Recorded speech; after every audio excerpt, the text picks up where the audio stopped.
Hello friends, welcome to my channel. I hope सबैजना ठिकै हुनुहुन्छ तपाईहरु है।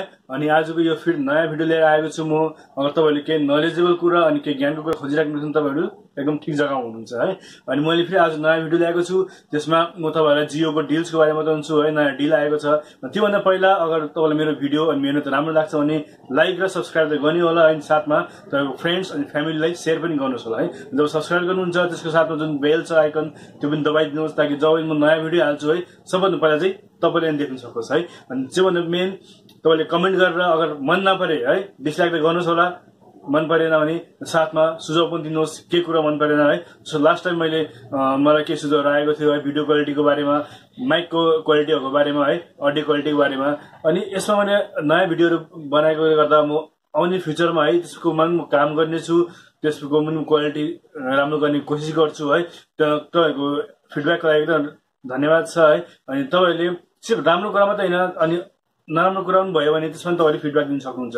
अनि साथैमा है अनि कुन टपिकमा तपाईहरु सुन्न चाहनुहुन्छ, के टपिकको बारेमा तपाई जान्न चाहनुहुन्छ, डीप नलेज जान्न चाहनुहुन्छ, एनालिसिस गर्न चाहनुहुन्छ भने त्यसको बारेमा तपाईहरुले मलाई भन्नुहोस् अनि त्यसको म रिसर्च गरेर तपाईहरुमा साथमा ल्याउने छु है। अनि आजको म भिडियोमा म जाने छु है। त्यो सबभन्दा पहिला है तपाईहरुलाई फेरि पनि थ्यांक यू, तपाईहरुले मेरो भिडियो लाइक गरिदिनु भएको छ अनि मन पराउनु हुन्छ है सबैजनाले हेर्नेहरुले है। अनि आउनुहोस् आज हामी टपिकमा जाने।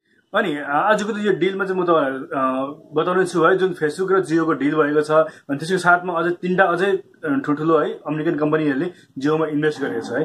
त्योभन्दा पहिला हामीले जानौँ है किन यो इन्भेस्टमेन्ट चाहिँ जरुरी छ यो टाइममा है। कोरोनाको टाइममा सबै कम्पनीहरु है लसमा गइरहेछ, तर यो डिल चाहिँ एकदम ठुलो डिल भएको छ। सबभन्दा लार्जेस्ट एफडीआई पनि भन्दैछ है जुन फेसबुकको डिल छ।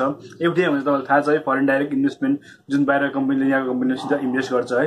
अनि जियोले चाहिँ जुन फेसबुकलाई है तकरिबन 10% आफ्नो हिस्सा बेचेको छ है, जुन चाहिँ 9.99% भन्दैछ है, जुन चाहिँ 43,547 करोड है। त्यति करोडमा चाहिँ आफ्नो 9.99% हिस्सा बेचेको छ। अनि तपाईले त्यसमा जान्नुहुन्छ यो चाहिँ इम्पोर्टेन्ट किन थियो जियोलाई र फेसबुकलाई है। कसैले आफ्नो पैसा अरू कम्पनीमा किन हाल्छ है। अब सानो मान्छेहरु त अब आफ्नो प्रफिट कमाउन लागि हाल्छ, तर यिनीहरुकोमा चाहिँ जुन ठुलो प्लेयर्स यिनीहरु है एकदमै मार्केटको जानेको प्लेयर्सहरु हो है। यिनीहरुले चाहिँ अब एक दुसरामा इन्भेस्टमेन्ट किन गर्छ भने चाहिँ सबभन्दा मेन चाहिँ के छ भने तपाईको जियो छ यो एउटा एकदमै भास्ट प्लेटफर्म भइसकेको छ अहिले है। जुन इन्डियामा हेरौँ भने जब पहिला टेलिकम कम्पनीमा हेरौँ भने धेरै कम्पनीहरु थियो, तर अहिले घटेर सिर्फ 3टा कम्पनी बाँचेको छ है, जियो, एयरटेल अनि भोडाफोन र भोडाफोन आइडिया है। त्यो भोडाफोन आइडियाको पनि हालत राम्रो छैन, तपाईले म त्यसको पनि रिसर्च तपाईलाई बताउने छु।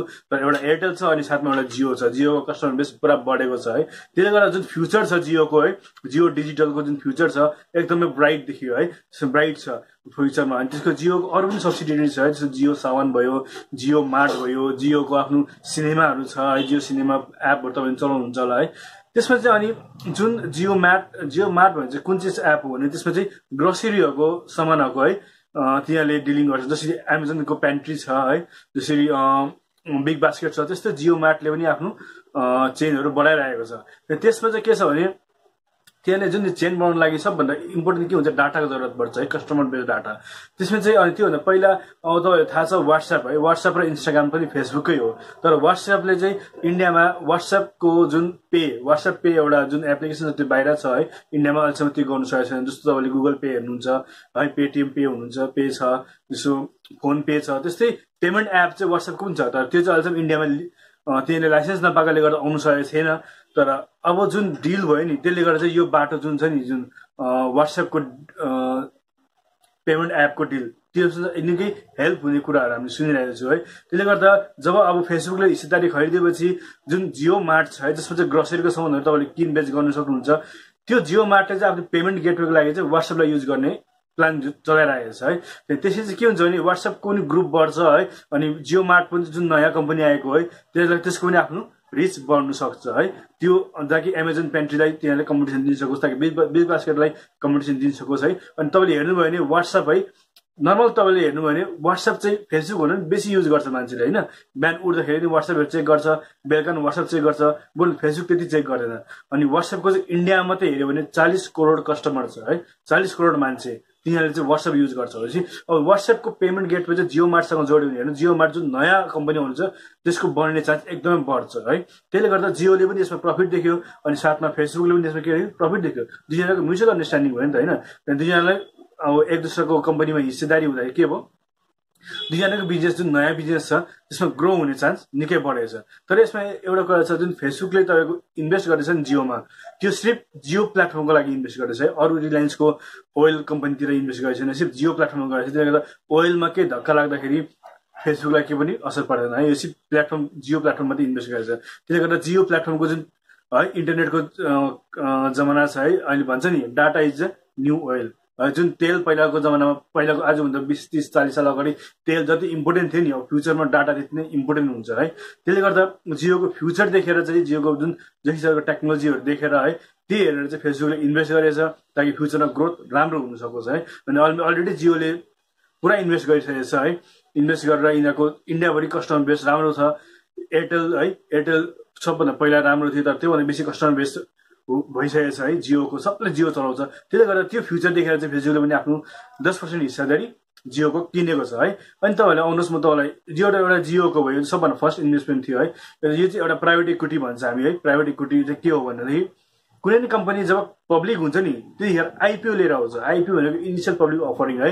यो कतिवटा टर्म्सहरू म फाइनेन्सियल टर्म्सहरू तपाईँलाई भन्दैछु, अगर तपाईँलाई थाहा छैन भने गुगल पनि गर्न सक्नुहुन्छ, नभए यो टर्म्सको बारेमा म तपाईँलाई अगाडिमा डिटेल्स पनि दिन्छु है। आइपिओ गर्छ कम्पनीले। आइपिओको मतलब चाहिँ कम्पनीले के गर्छ पब्लिकको लागि आफ्नो कम्पनी खोलिदिन्छ ताकि हरेक पब्लिकले गएर सेयर किन्न सकोस्। तर यसमा चाहिँ यस्तो हुँदैन। प्राइभेट इक्विटी चाहिँ के हुन्छ भने कम्पनी पर्सनली गएर कुनै मान्छेलाई या कुनै कम्पनीलाई कुनै इन्भेस्टरलाई गएर भन्छ कि मेरो हिस्सेदारी किन है। कुनै जनतालाई गएर भन्दैन, ठुलो इन्भेस्टरलाई गएर भन्छ। सिर्फ फेसबुकले डाइरेक्ट आएर भन्यो होला होइन कि मलाई तपाईँको हिस्सेदारी चाहिन्छ। यसले चाहिँ हुन्छ प्राइभेट इक्विटी हुन्छ है। त्यो चाहिँ प्राइभेटली गएर किन्छ। यसमा कुनै पब्लिक अफरिङ हुँदैन किनकि जियोको अहिलेसम्म आइपिओ आएको छैन है। हुन्छ म तपाईँलाई अब अर्को जुन तिनवटा अझै हाम्रो त्यसको बादमा चाहिँ तिनवटा इन्भेस्टमेन्ट गरेको छ त्यसको बारेमा बताउँ। अनि अर्को जुन डिल भएको छ त्यो चाहिँ विस्टा इक्विटी पार्टनरसँग भएको छ जियोको। त्यो पनि युएस बेस्ड कम्पनी हो। यसमा तपाईँले मेन हेर्नुपर्ने छ जुन जतिवटा नि इन्भेस्टमेन्ट गरेको छ नि बाहिरबाट सबै युएस बेस्ड कम्पनीले गरेको छ है। जुन विस्टा इक्विटी पार्टनर छ त्यो पनि एउटा इक्विटी इन्भेस्टमेन्ट कम्पनी हो। त्यसले चाहिँ 2.36% है लगभग 11,365 करोडको आसपास त्यसले इन्भेस्ट गरेको छ है। त्यो चाहिँ अब 1.1 बिलियनको आसपास हुन्छ डलरमा है। त्यहाँदेखि अर्को तपाईँको यसमा जुन गरेछ त्यो अर्को थर्ड पार्टनर चाहिँ को छ भने विस्टा लेक कम्पनी छ है। त्यो पनि युएस बेस्ड कम्पनी हो। त्यसले लगभग $750 मिलियन किनेको छ है। त्यो चाहिँ 1% जियोको किनेको छ। अनि यसमा अझै एउटा कुरा म एड गर्न चाहन्छु। जब फेसबुकले जब यसमा इन्भेस्टमेन्ट गर्यो नि 10% त्यसको बादमा जति बाँकीको तिनवटा कम्पनीले इन्भेस्ट गरेछ त्यसमा चाहिँ 12.5% प्रिमियममा इन्भेस्ट गरेछ। मतलब चाहिँ जियोले जतिमा किन्यो त्योभन्दा 12.5% महँगोमा चाहिँ अरू कम्पनीहरूले त्यसको जियोको सेयर किनिरहेको छ है। किनकि भ्याल्यु बढ्यो नि त जब जियोले फेसबुकले इन्भेस्ट गरेपछि है त्यसको भ्याल्यु बढेर 12% हाई भएकोले गर्दा अरू कम्पनीलाई अलिकति यो सेयर महँगो परेको छ है। अनि हाम्रो फोर्थ कम्पनी चाहिँ कुन चाहिँ छ भने युएसको एउटा जेनरल एटलान्टिस कम्पनी छ है। त्यसले पनि यसमा इन्भेस्ट गरेछ 1.34% है। जियोको 1.34%मा त्यसले हिस्सेदारी किनेछ है। त्यो पनि तपाईँको 6,600 करोड रुपियाँ भएको छ है। यसरी नै अब यिनीहरूले इन्भेस्ट गरेको छ। त्यसले गर्दा जियोको भ्यालु पनि अहिले बढेर गएको छ।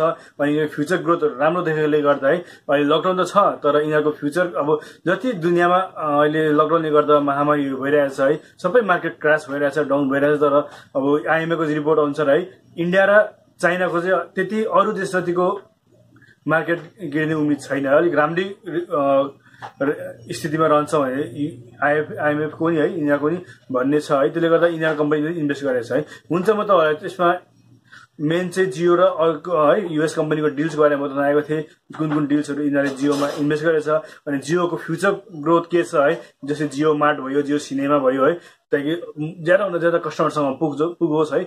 सेलुलर जुन फोन कम्पनी छ त्यो चाहिँ पुगिसकेको छ तर त्यहाँ अरू प्रोडक्टहरू त्यति भास्ट नभएकोले गर्दा है त्यति ठुलो नभएकोले गर्दा यो डिलहरू भएको छ। यसको अझ एउटा डिलको कारण छ है। मुकेश अम्बानीले लास्ट मिटिङमा पनि भनेको थियो जेनरल मिटिङमा कि रिलायन्सले चाहिँ के गर्ने जिरो डेप्ट कम्पनी बनाउने तिनीहरूको सपना छ है। जिरो डेप्ट मतलब तपाईँको जति कर्ज हुन्छ नि हरेक कम्पनीले हेर्नुहोस् तपाईँ जति ठुलो कम्पनी होस् तिनीहरूको कर्ज हुन्छ ब्याङ्कसँग है। त्यो कर्ज चाहिँ यिनीहरूको घटाउने यिनीहरूले सोचेको छ है मुकेश अम्बानीले। त्यो कर्ज जति पनि पैसा अहिले आएको छ जियोबाट हो जति पनि कम्पनीबाट है फेसबुकबाट जति पनि कम्पनीबाट पैसा आएको छ है त्यो कम्पनीद्वारा यिनीहरूको आफ्नो कर्जहरू पनि कम्ती गर्ने त्यो पनि एउटा टार्गेट छ है। हुन्छ यसमा उम्मेद छ तपाईँहरूले धेरै इन्फर्मेसन पाउनुभएको छ अनि अगाडि पनि यस्तो फ्युचर अनि म यस्तो भिडियोहरू लिएर आउँछु नलेजको। अनि तपाईँले आफ्नो सुझाव दिनुहोस्, कमेन्टमा लेख्नुहोस् तपाईँलाई कुन टपिक पछि मनपर्छ अनि कुन टपिकमा जानकारी जान्न चाहनुहुन्छ है। अनि फुल भिडियो हेर्नुलाई तपाईँलाई धेरै धन्यवाद छ है। अनि लाइक अनि सेयर चाहिँ जरुर गर्नुहोस् होला है। Take care, stay safe, stay invested.